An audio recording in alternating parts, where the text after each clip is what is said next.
มาเห็นเด็กน้อยลิ้นอันไม้โยกเยกแต่บ่ฮู้ว่าภาษาไทยนี่จะเอิ้นว่าจังใดเนาะส่วนภาษาลาวนี่จะเอิ้นว่าลิ้นไม้โยกเยกเนาะจะพากันตัดเอาไม้ไผ่ไม้สร้างหรือไม้บ่งแบบนี้นะ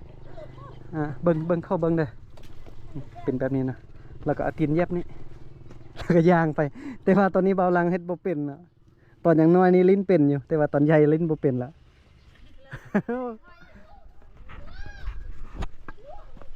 โอ้คักเฮ้ยสบาย โอ้เก่งจักปีแล้วเจ้านะปันเมื่อปี 12 ปีโอ้คือว่าสูงแท้สูงกว่าเฮาตอนน่ะเจ้าสูงแท้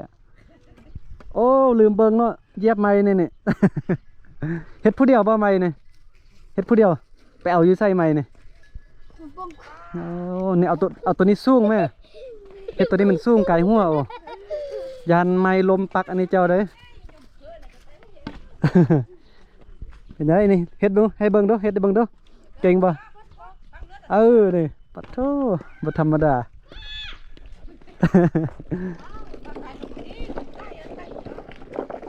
แข่งกันบ่ยางแข่งกันบ่ผู้ใดไปไวน่ะ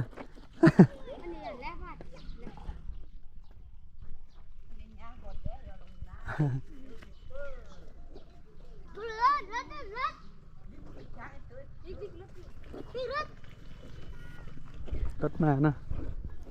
โอ้คัก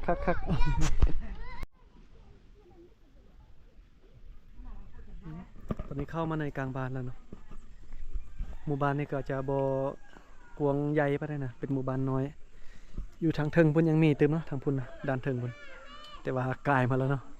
มานั่งพักผ่อนกินM100หน่อยนึงอยู่นี่เมื่อยนะโซนนี้ขึ้นดอยนี่นั่งพักผ่อนแล้วก็จีไปทางหน้าพุ่นอีกเติมยังมีไร่หมู่บ้านเนาะอยู่จอมดอยไปมาบ่หรือว่าจิไปใส่ไปให้มาโอ้ไปเสียยาด้วยเปย์นี่ยังหันเบิ้งข้อเบิ้งได้เปย์นี่ยังเห็นอันมักเปย์ไปให้ไปส่วนตลอด8F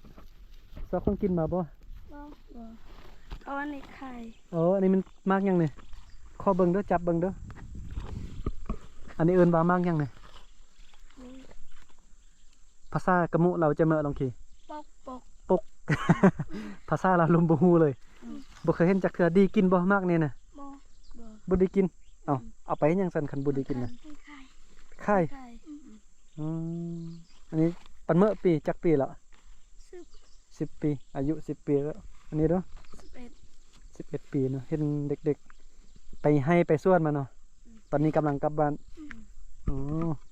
บ่เป็นภาษาไทยก็เด็กๆ ไปไล่ข้าวมันบ่ให้ข้าวบ่ไปไล่ข้าวมากำลังจะกลับบ้านตอนนี้อยู่บ้านภูตูมเนาะ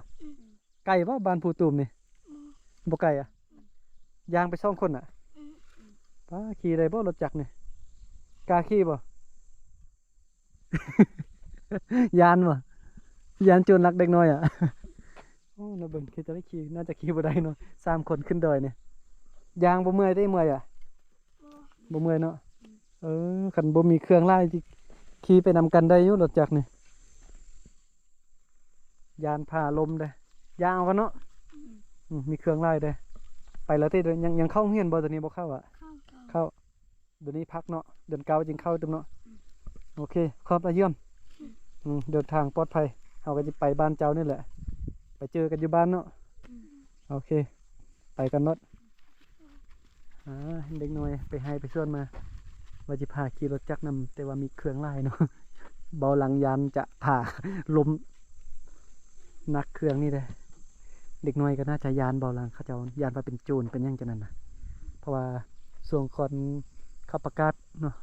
ว่าเห็นคนแปลกหน้ามาแล้วว่ามันโจรนะเขาเจ้ายานนะว่าให้เขา